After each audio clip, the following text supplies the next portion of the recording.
qui va poser une très pertinente question. Parce que pour pouvoir aller à l'école, pour pouvoir suivre les cours, pour pouvoir apprendre, il faut être en bonne santé. Évidemment, quand on est malade, il faut avoir accès à des soins de qualité, le plus proche possible de son école ou de son domicile. C'est une préoccupation qui est prise en compte par le gouvernement sous les orientations du président du PASO, le camarade capitaine Ibrahim Traoré, avec lequel vous avez eu l'honneur d'échanger il y a de cela, je crois, 2 ans. Et pour répondre à cette préoccupation, le ministère, votre ministère, qui est le ministère de l'Éducation, de base et de la promotion des langues nationales, le PAPLN, au sein de ce ministère, il y a une direction générale qui s'occupe de l'amélioration des conditions d'enseignement et de la vie scolaire. L'une des missions de cette direction générale, c'est donc d'abord de promouvoir l'hygiène, c'est-à-dire pour prévenir les maladies, parce que s'il faut déployer les moyens pour soigner, l'idéal c'est de ne même pas tomber malade, n'est-ce pas? Donc, cette direction générale a pour mission la promotion de l'hygiène en milieu scolaire. Il y a un certain nombre d'actions qui sont menées et qui sont déployées. La direction générale va plus loin pour permettre que, au sein des structures scolaires et préscolaires, il puisse y avoir des visites médicales. Ça aussi c'est très important. Parce que c'est ça qui permet d'anticiper, de détecter le plus tôt possible d'éventuelles maladies, d'éventuelles pathologies, afin de les prendre en charge. Mais comme vous savez, la question de la santé, la mise en œuvre de la politique de santé publique au Burkina Faso, c'est la mission du ministère de la Santé. En la matière, ce qu'il faut savoir, c'est que le camarade président du FASO a fait de la santé une priorité.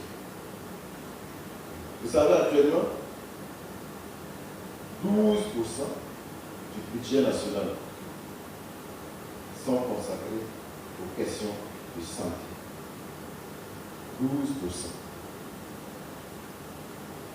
Et ces 12% sont consacrés à quoi? Comme vous savez, en plus du ministère de la Santé, il y a l'initiative présidentielle pour la santé de tous. L'objectif premier, c'est de construire des infrastructures sanitaires. Donc actuellement, il y a beaucoup d'infrastructures de santé qui sont en chantier, que ce soit les centres médicaux communaux. Hier, à Conseil des ministres, sur instruction du président du FASO, la décision a été prise de construire 9 grands hôpitaux similaires à l'hôpital de Pala, qui devrait ouvrir officiellement ses portes bientôt à Bobo-Dioulasso. 9 hôpitaux.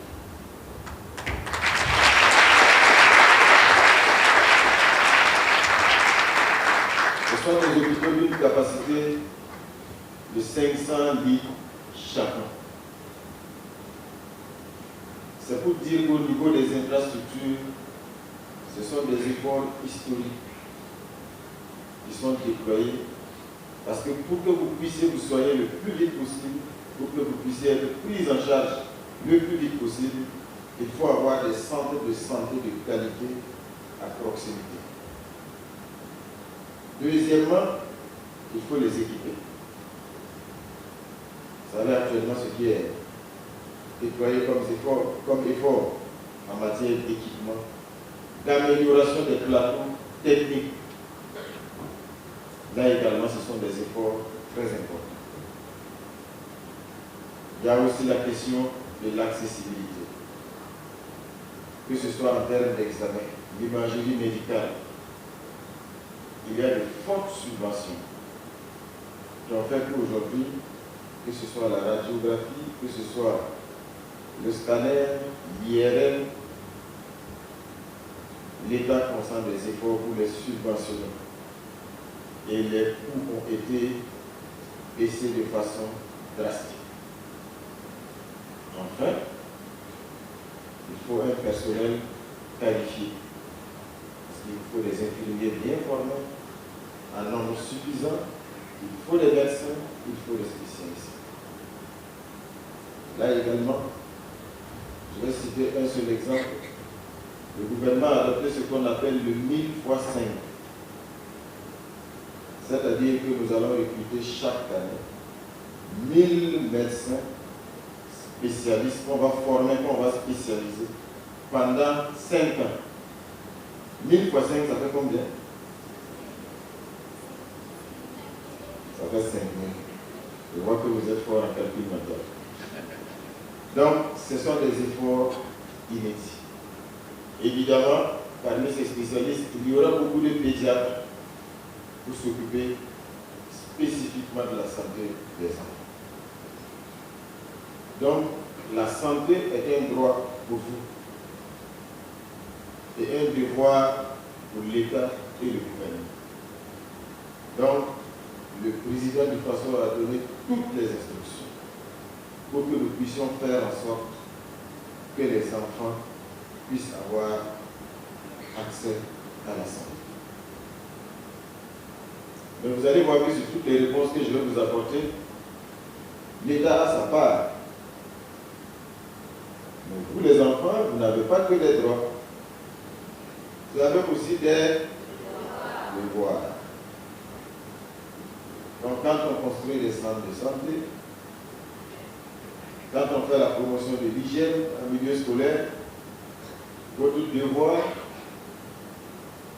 est donc d'aider toutes les actions qui vont permettre d'éviter que vous tombiez malade. À l'école, qu'est-ce qu'on vous dit? Il faut vous laver les mains avant de manger. Quand vous sortez des toilettes, il faut systématiquement vous laver les mains au savon. Je prends juste ces deux exemples dans le domaine de l'hygiène. Donc, votre devoir, c'est d'être propre, de respecter les règles d'hygiène. Vous allez voir qu'au moment où l'État assume ses devoirs, que vous assumez vos devoirs, on va avoir très peu d'enfants malades. S'il advient qu'un enfant tombe malade, on aura tout le dispositif pour le soigner le plus rapidement possible, pour qu'il ne perde pas beaucoup de jours de cours. D'accord? Donc, l'État s'engage afin d'accomplir votre droit à la santé. Est-ce que vous vous engagez? Ah, celui-là n'est pas très convaincant. Est-ce que vous vous engagez? Oui. Voilà. Donc, voici la réponse que je peux apporter à la question qui a été posée. Donc, je suis disposé à prendre la deuxième question. Merci. Certains enfants viennent à l'école de centre-ville et n'arrivent pas à suivre les cours. Nous voulons la cantine scolaire dans toutes nos écoles pour que nous apprenions avec plus d'énergie. Comment pouvez-vous nous aider à avoir des cantines? Je vais vous faire une confidence. Moi, j'ai fait mon école primaire à Tengolo, à l'école centre de Tengolo. Et quand j'étais à l'école primaire, on avait la cantine à l'école. Et je peux vous garantir que ça nous a fait beaucoup de bien. À l'époque, nous, on appelait ça catwell. On se lève le matin, même quand on ne peut pas aller à l'école, on se souvient du catwell. Pourquoi le dire à quelqu'un? Quand on se souvient du catwell, c'est une source supplémentaire de motivation pour aller à l'école. Et nos cantines préparaient très bien. On avait le couscous, on avait le haricot, souvent on avait même du lait. Donc c'est pour dire que c'est une question très importante. Parce que quand on arrive à l'école et qu'on a faim, on ne peut pas se concentrer. C'est comme si on était malade. Vous savez, on dit souvent que ventre creux n'a point d'oreille. Ça veut dire que quand on a faim, on ne peut pas écouter. Là également, c'est une préoccupation qui est prise en compte. Au niveau du ministère de l'Éducation, ce que je peux déjà vous dire, c'est que par an, c'est un montant de 18 milliards de francs CFA qui est mobilisé pour acheter et rendre disponibles les vivres dans toutes les structures éducatives. Ce qu'il faut savoir aussi, c'est que déjà pour l'année scolaire précédente, 2024-2025, pratiquement toutes les structures éducatives ont reçu les vivres pour le fonctionnement des cantines scolaires. Pour cette année, le volume des vivres déjà acquis, c'est à peu près 25 000 tonnes. Il devrait être progressivement déployé donc dans les structures scolaires, éducatives, pour permettre le bon fonctionnement des cantines scolaires. Évidemment, à ce niveau, il y a des difficultés. Et le ministère de l'Éducation a reçu pour instruction de travailler à relever ce défi. C'est lequel? C'est faire en sorte que ces vivres arrivent à temps dans les structures éducatives, dans toutes les écoles. Parce qu'il y a souvent des retards dans la disponibilisation de ces vivres.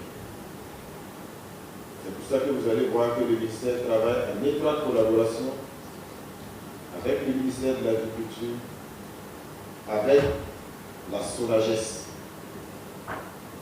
pour donc avoir un dispositif efficace d'acquisition, mais aussi de disponibilisation des vivres dans toutes les écoles. Ce qu'il faut savoir aussi, c'est qu'au niveau du ministère de l'Éducation de base, la stratégie, c'est de travailler avec les communautés locales. Parce que vous savez, quand les vivres sont disponibles et qu'ils sont acquis là où ils doivent être déployés, ça facilite tout le reste. Si un camion doit quitter pour faire 100 km, vous comprenez que ce n'est pas la même chose que quand le camion doit juste déplacer les vivres d'un point A à un point B dans la même province, dans la même commune. À cela, il faut ajouter aussi ce qu'on appelle la cantine endogène. Qu'est-ce que la cantine endogène? C'est la promotion de champs scolaires et la promotion des jardins scolaires. Déjà, quand vous prenez les chiffres de 2004 à 2025, pour ce qui concerne les champs scolaires, le nombre a été multiplié pratiquement par 2. Les jardins scolaires, c'est dans les mêmes proportions, sinon plus. Parce que nous savons que quand vous, les enfants, vous les élèves, vous avez l'opportunité dans vos écoles de disposer de jardins scolaires, si vous avez des champs scolaires sur lesquels vous arrivez à faire de la production, ça veut dire que tout cela va venir améliorer la cantine scolaire. Que ce soit les céréales, que ce soit les légumes. L'autre aspect qui est important, c'est que c'est une politique qui a un objectif pédagogique. Vous savez, quand vous semez une graine et que vous la voyez germer et que vous entretenez la plante et qu'un jour vous récoltez le fruit, est-ce que ça a la même saveur que quand vous partez acheter au marché? Ça veut dire que le champ scolaire et le jardin scolaire, ce sont aussi des écoles. Pour vous permettre de vous former progressivement, pour vous amener à aimer la production. Ça va susciter des vocations.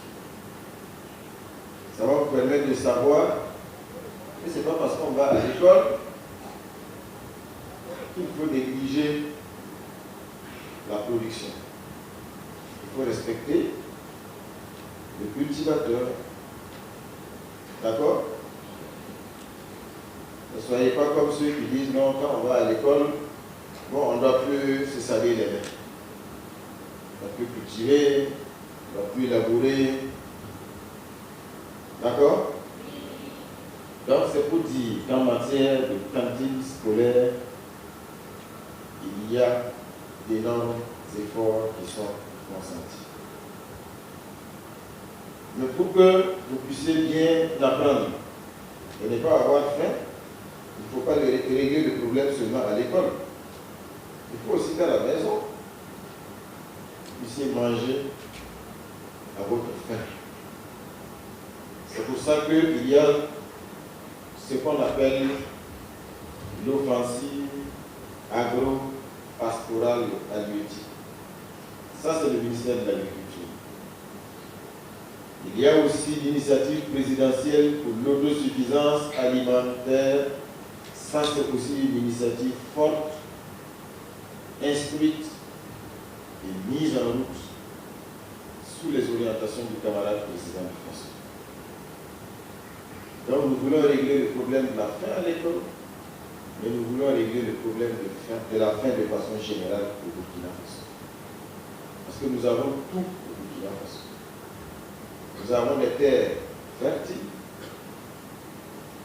nous avons de grandes superficies,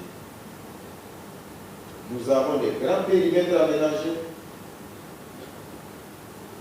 et en plus de cela, nous avons un peuple travailleur. Donc ce n'est pas normal que notre pays ait faim. Le président l'a dit, c'est nous qui devons exporter notre production. Ça veut dire cultiver, produire en quantité, transformer sur place, pour qu'à la fin vous ayez de l'emploi, consommer et prendre le surplus du produit transformé hors du pays. On va y arriver, non? Oui. On va y arriver, non? Oui. Très bien. Donc, c'est pour dire qu'il y a une politique globale pour résoudre le problème de la faim pour tous les citoyens burkinabés et plus particulièrement pour vous, élèves, de faire en sorte que dans les écoles, vous puissiez avoir à manger une nourriture de qualité. Parce que c'est ça aussi qui va vous permettre d'être dans les bonnes conditions pour apprendre. Mais là aussi, vous avez des droits et vous avez des devoirs. Ça veut dire que dans vos établissements, quand il y a les jardins scolaires, quand vos encadreurs arrivent à mobiliser des terres en collaboration avec les communautés pour que vous ayez des champs scolaires, quand on va vous dire de venir pour des travaux dans des jardins scolaires ou dans les champs scolaires, vous devez aller avec enthousiasme, vous devez respecter l'encadrement de vos enseignants et travailler pour bien entretenir ces champs et ces jardins. À la fin, vous allez être fiers de dire que nous consommons ce que nous produisons. Donc, voici la réponse que je peux apporter à la question de Amani. Merci. Quand il n'y a pas d'eau, nous ne pouvons pas avoir de toilettes propres. Est-ce que vous pouvez nous aider à avoir de l'eau et des toilettes propres pour que nous puissions étudier dans un endroit propre et sûr? Merci.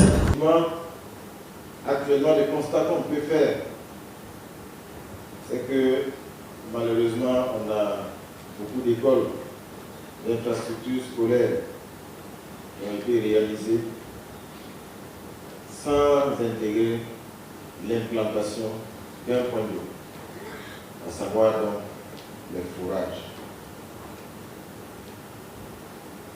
Mais le ministère a également reçu pour orientation et c'est déjà en cours de mise en œuvre. De faire déjà du slogan une école, un forage, un leitmotiv. Ça veut dire que dans toutes les nouvelles infrastructures scolaires, systématiquement, il faut intégrer la réalisation d'un forage. Ça, c'est pour les nouvelles infrastructures. Mais pour les infrastructures qui existent, où il n'y a pas de forage, il faut donc une politique, et ça aussi c'est un cours de mise en œuvre, pour équiper ces écoles progressivement de forage, mais aussi réhabiliter les forages qui sont en panne actuellement. Donc ça se met en œuvre de façon progressive et c'est la même vision pour ce qui concerne la latrines. Parce que ça va ensemble. Plus de forage, il faut systématiquement de latrines. Mais il n'y a pas que le ministère de l'Éducation de base. Il y a aussi le ministère en charge de l'eau et de l'assainissement. Donc les deux ministères travaillent en tandem avec l'ensemble des acteurs et des partenaires pour faire en sorte que dans chaque école, il y ait un forage, qu'il y ait un point d'eau. Et surtout que ça puisse permettre donc d'entretenir la propreté au sein de l'école. Mais la question que j'ai évoquée tantôt, la question des jardins scolaires, si on n'a pas de forage, on ne peut pas avoir de jardin scolaire. Donc, c'est pour dire que les forages sont essentiels. Donc, l'État, dans ce volet aussi, assume ses devoirs. Et vous allez voir qu'au fur et à mesure, beaucoup de forages seront réalisés dans les écoles qui n'en disposent pas, mais toutes les nouvelles infrastructures scolaires intègrent d'office et systématiquement la réalisation de forages. Mais là aussi, si on finit de réaliser les forages et les latrines, qui doit veiller à leur entretien et à leur bonne utilisation? Apparemment, vous ne savez pas. Donc, ça aussi, c'est votre devoir. Là où les forages existent, il ne faut pas dire que c'est le problème du directeur, mais c'est le problème du maître ou de la maîtresse. bien c'est le problème des parents d'élèves, c'est d'abord la responsabilité des élèves que vous êtes de bien utiliser les fourrages, de bien utiliser les toilettes pour que ce soit toujours propre et surtout que ça dure. Pour que vous, vos petits frères qui sont en train de grandir, quand ils vont arriver dans la même école, ils puissent trouver que le fourrage est toujours en bon état, que les toilettes sont propres et bien entretenues. Donc ça, c'est votre responsabilité. D'accord? Donc voilà ce que je pouvais dire en réponse à cette question.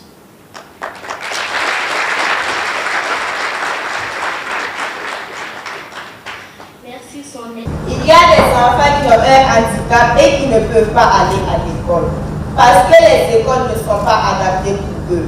Pouvez-vous faire en sorte que toutes les écoles puissent accueillir tous les enfants? Les enfants ont les mêmes droits. Donc, ce n'est pas parce qu'un enfant présente un handicap qu'il n'a pas les mêmes droits que les enfants qui n'ont pas de handicap. Donc, tous les enfants ont les mêmes droits. Comment faire en sorte, alors, de remplir et d'accomplir le droit des enfants qui présentent un handicap? C'est pour répondre à cela qu'il y a ce qu'on appelle la politique de l'inclusion. L'inclusion scolaire.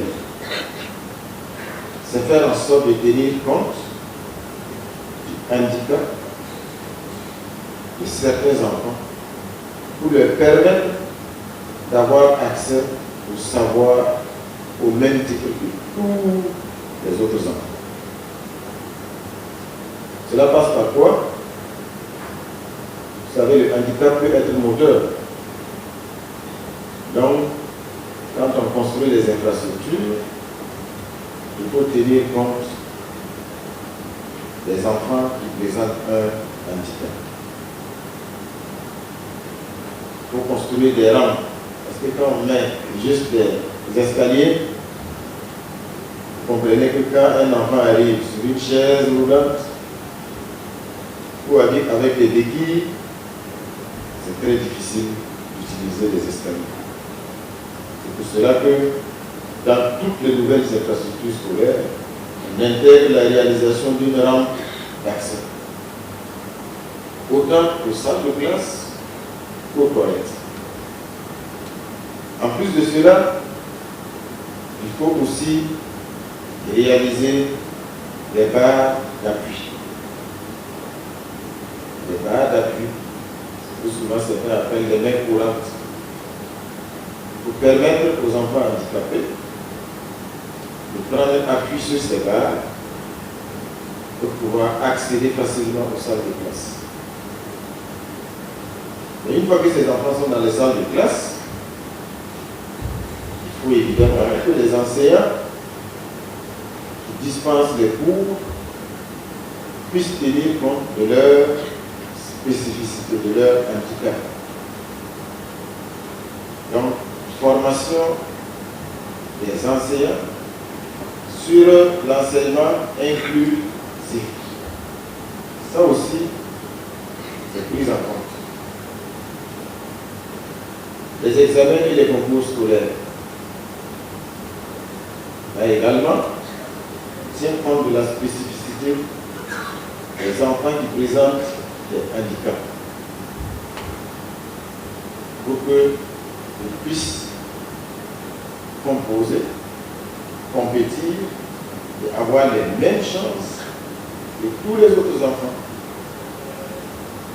Donc, ce sont autant d'actions qui sont posées pour nous assurer de ne laisser aucun enfant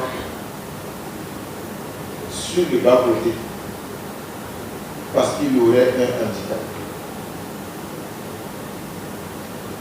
Et ça, c'est quelque chose de très, très important. Mais là aussi, vous avez des devoirs. Je parle bien sûr de ceux qui ne présentent pas de handicap. Premièrement, vous ne devez jamais vous moquer de vos camarades de classe qui présentent un handicap. Est-ce qu'on est d'accord? Oui. Moi, je le prends déjà pour un engagement. Donc, il ne faut jamais se moquer d'un camarade qui présente un handicap. Deuxièmement, vous devez toujours être disponible pour aider vos camarades qui présentent un handicap.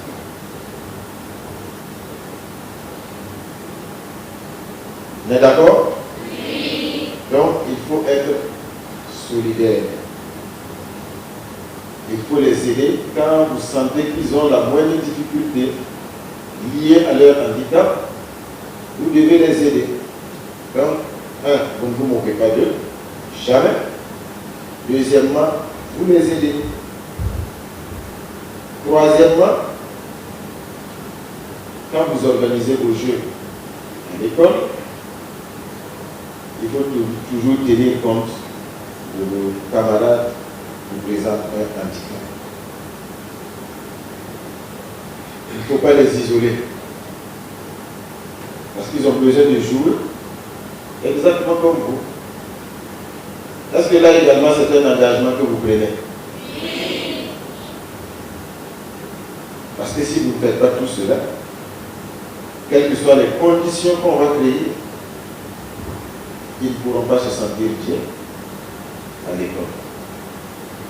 Donc, c'est pour dire que l'État assure ses devoirs, mais vous aussi, vous avez un rôle important à jouer. Parce que le handicap, ce n'est pas une fatalité. Ce n'est pas parce que votre camarade est handicapé qu'il n'est pas intelligent. Ce n'est pas parce qu'il est handicapé qu'il ne va pas réussir. Souvent d'ailleurs, c'est le plus intelligent dans les classes. C'est vrai, non? Donc, la question de l'inclusion, c'est une responsabilité de l'État. C'est une responsabilité évidemment des parents, c'est une responsabilité des enseignants, mais c'est aussi une responsabilité des élèves et des autres enfants. Donc, ça veut dire qu'on va réussir ensemble. Donc, voici la réponse que je pouvais apporter à cette question en lien avec l'inclusion des enfants qui souffrent de handicap. Merci. Donc, je ne peux pas finir sans saluer l'implication de tous les acteurs qui ont contribué donc à ce que nous puissions avoir ces échanges.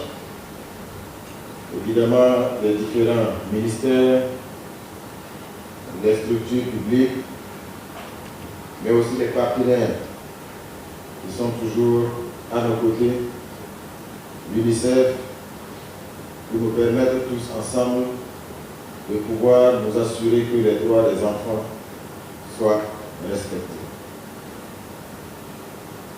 Mais là aussi, comme je dis, vous savez, aujourd'hui, le Burkina Faso est dans ce qu'on appelle une révolution progressiste populaire.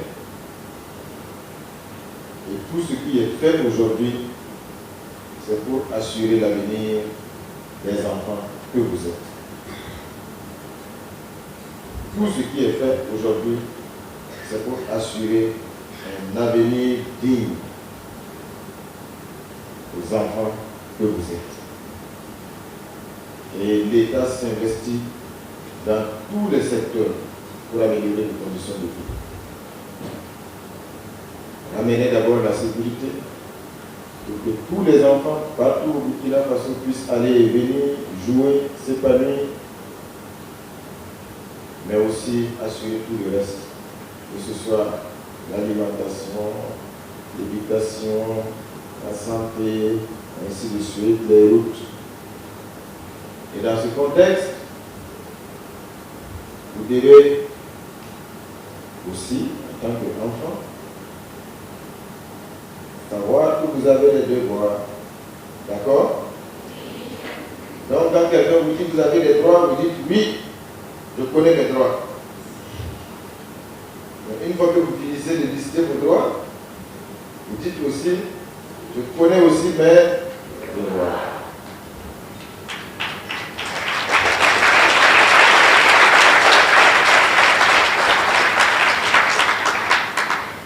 Vous devez aimer votre pays. Vous devez respecter les symboles de votre pays. Quand on dit symbole, vous pensez à quoi? Dans les drapeaux, on a la montée des couleurs qui est organisée régulièrement dans vos établissements. Mais aimer son pays au-delà des couleurs, c'est respecter ses parents. D'accord? Ça, c'est essentiel. Respecter les parents à la maison.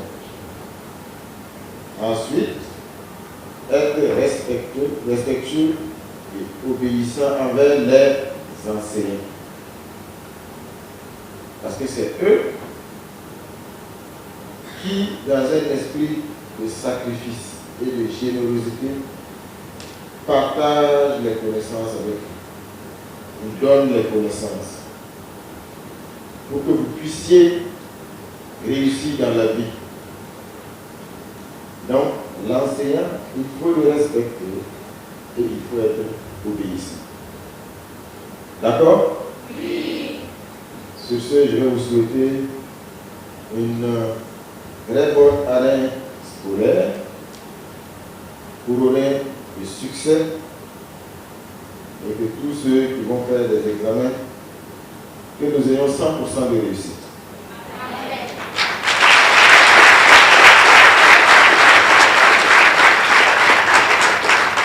La patrie ou la mort? Nous pas. La patrie ou la mort? Nous pas. Merci.